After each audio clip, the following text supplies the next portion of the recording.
Good morning. So, dear Honorable Deputy Ministers, esteemed colleagues and friends, good morning. I would first like to take this opportunity to thank the organizers for inviting us, the World Health Organization Regional Office for Europe, to participate in this meeting, a gathering of experts committed to road safety. My name is Јонгџи Јон. I am a technical officer at the European Office working on violence injury prevention. And it is my pleasure to be here to visit you in Banja Luka. The conference theme is road safety in local communities. It's very important, and a conference like this provides an opportunities for exchange of good practices across Republika Srpska and internationally. At the World Health Organization, we often take the public health approach that is always better to prevent road crashes from occurring in the first place than to deal with the fatal or lifelong consequences of road traffic injuries. And when implemented correctly, the best practices, we can actually save lives. In this presentation, I'd like to present the new WHO technical package called Save Lives, which consists of 22 effective interventions that can reduce road traffic injuries. But first, I'd like to provide some context to the road situation in Europe. Road traffic injuries are the leading causes of death in the European region, which consists of 53 member states.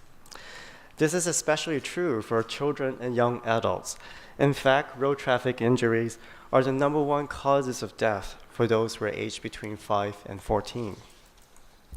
Currently, it is estimated that over 84,000 people are killed each year due to road crashes. This is equivalent to an average of 10 people killed every hour, or about 230 deaths per day that affect 3 times more men than women. In addition to the grief and suffering, road traffic crashes constitute an important public health problem. As we know, mortality data only give a partial picture of the true burden of road crashes. Because for every person who dies, 23 are seriously injured. And about 4% of road traffic injuries lead to a permanent disability. So it is very costly to the health sectors.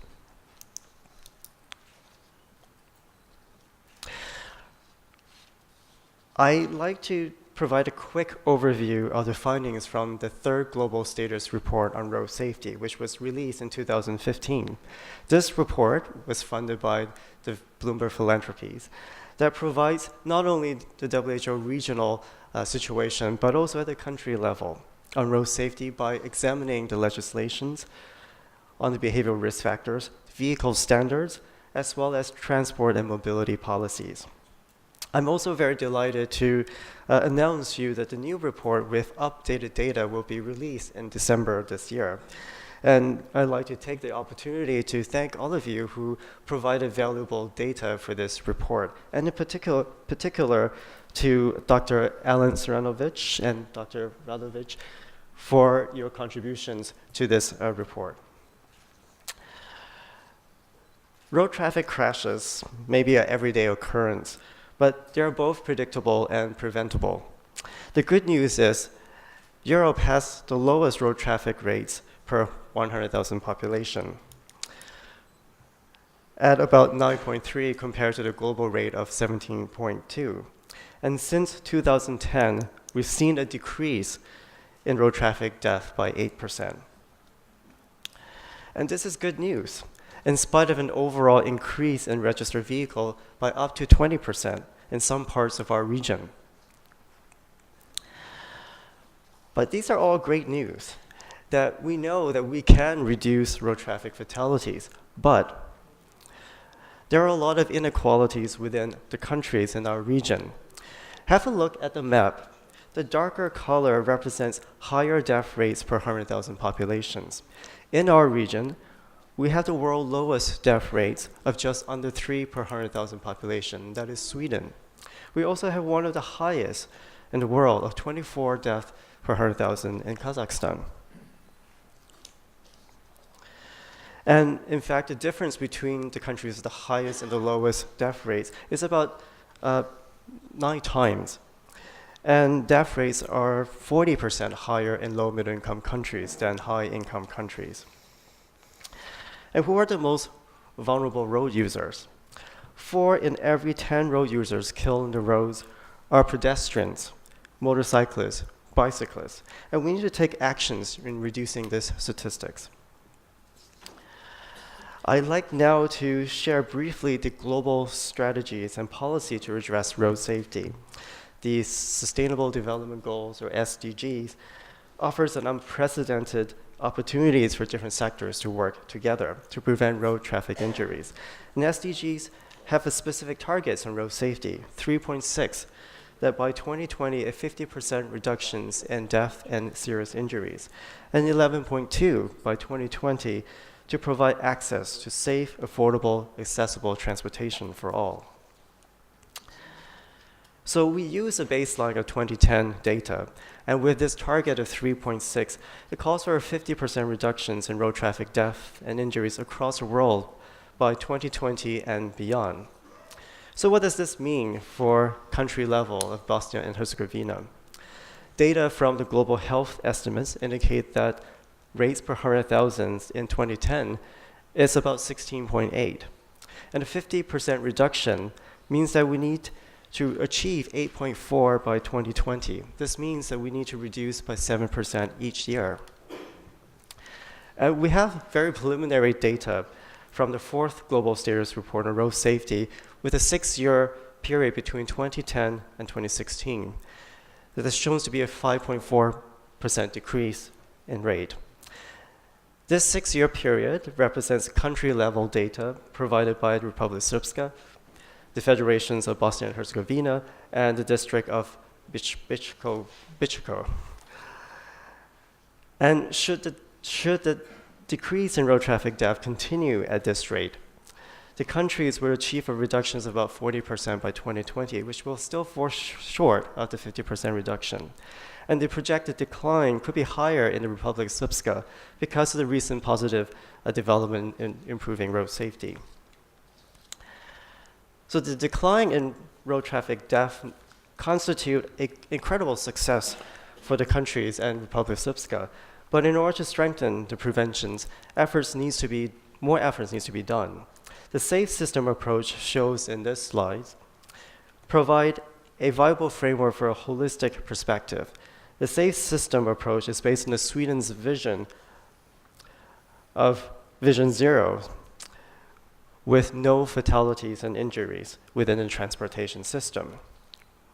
Central to the safe system approach is the first principle that human life is paramount, and that people should always come first in the transportation system. The second principle is that we, as human beings, make mistakes, but the mistake that results in crashes should never, ever result in serious or fatal injuries. And this is part of the reason why data collection systems should always be based on injuries and death and not on crashes, because we're not necessarily trying to prevent crashes, but we are trying to prevent those crashes that results in trauma. Closely linked to the next principle, which is the human body can only tolerate so much force and energy before serious or fatal injuries result. The objective of safe system is therefore to reduce the energy in the system, particularly by reducing speed, so that the levels are below the limits of human tolerance. And to fully implement and actualize the safe system approach, all sectors have to work together because road safety is a shared responsibility. And the United Nations Road Safety Collaboration developed a global plan for the decade of action for road safety. This plan has 5 pillars for nationals and international coordinations of activities in order to achieve a target of 50% reductions in road traffic fatalities. So how can the goals of this decade be met? The Safe Lives package is a technical package that's been developed to significantly reduce the number of road traffic fatalities and injuries. In particular, it distilled a broad set of potential interventions known to be effective. And the Safe Life is an acronym for 6 strategies with 22 evidence-based intervention. These 6 strategies refers to speed management, leadership on road safety, infrastructure design and improvement, vehicle safety and standards, enforcement of traffic laws, survival after crash. I will briefly provide examples of each of these strategies. The first, on speed management. Speed enforcement is one of the most cost-effective intervention because, as we know, the faster you drive, the longer it takes to stop. Hence, establish and enforce speed limit can significantly reduce the number of road crashes. For France, in 2002, in response to the high mortality rates, they introduced an automated speed enforcement program, which is combined with more severe penalties of traffic violations as well as media campaigns. An evaluation showed that between 2003 and 2010, shows that 15,000 road traffic deaths and 62,000 traffic injuries were averted.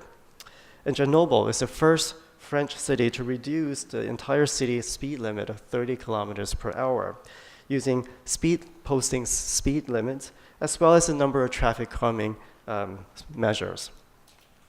Leadership is the ability to influence and inspire people to achieve a certain goal. A good example is Sweden with the adoption of Vision Zero in 1997.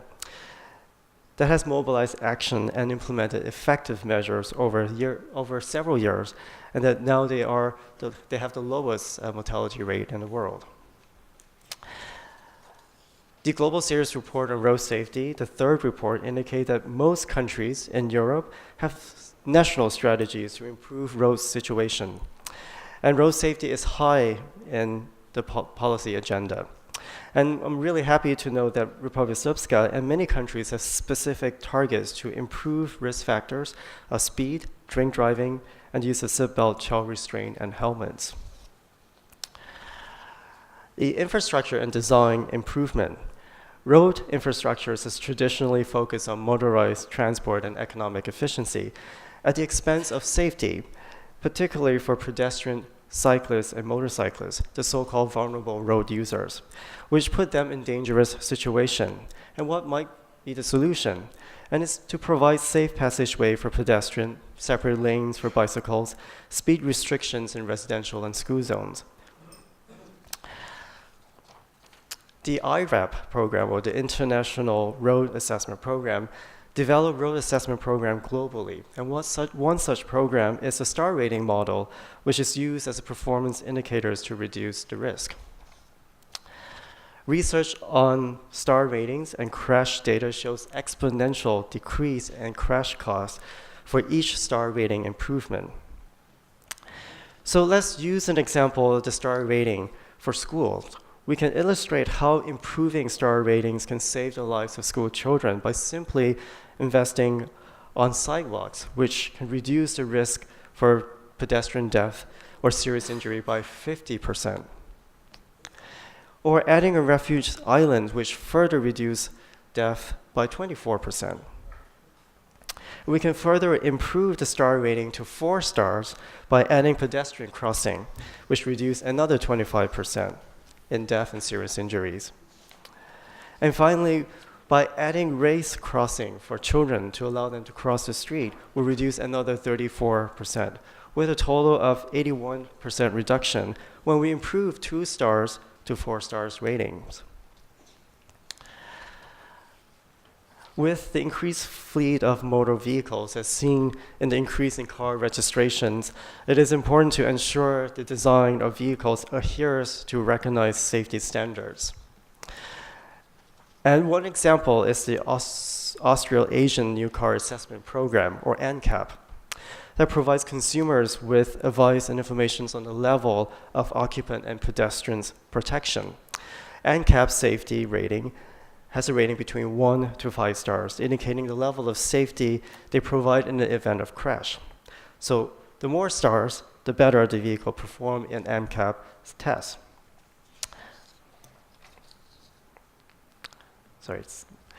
And so findings for this shows that Comparing to 1-star, 3-star, and 5 stars, you have twice the chance of being killed or seriously injured in a 3-star NCAP safety rating car compared to a 5-star NCAP safety rated car. The key behavioral risk factors for road traffic injuries are drink driving, not wearing seatbelt, not wearing seatbelt or child restraint, and speeding. Therefore, establishing and enforcing laws to address these risk factors is effective in reducing road traffic fatalities. Results from the third Global Status Report shows that although many countries have laws that address each of these risk factors, these laws do not always meet good practices and are not consistently enforced. The lack of enforcement is a major challenge in many places, including Republic of Swjetska, and we need to take greater action in enforcing those legislation, as well as changing attitudes and behaviors of people through education. And finally, survival after crash. Timely emergency care can save lives and reduce disabilities, but there is a great disparities in our region in access to emergency care. Hence, developing pre-hospital facility-based emergency care system, training of all frontline providers in basic emergency care, and promoting first-line responders trainings is very important and can make the difference between life and death and preventing serious and permanent injuries. I'm also very delighted to share with you the Faculty of Medicine in Banja Luka has recently approved the introductions of the entire curriculum of violence and injury prevention program that the World Health Organization has developed to master's students of doctors and nurses. This curriculum provides 60 hours of lessons of violence preventions, and this curriculum is available for free to download and is available in local languages as well. And with this, the World Health Organization has also developed a series of normative documents to guide the development and implementation of the trauma care system, both pre-hospital and facility-based trauma care. Both of these publications have been translated to several languages. And so in conclusion, the new package, Safe Lives, brings together 22 evidence-based interventions across 6 strategies that, when implemented at a strategic manner, especially being tailored to national and local context, this package can save life. So thank you very much, and I'm happy to answer any question later.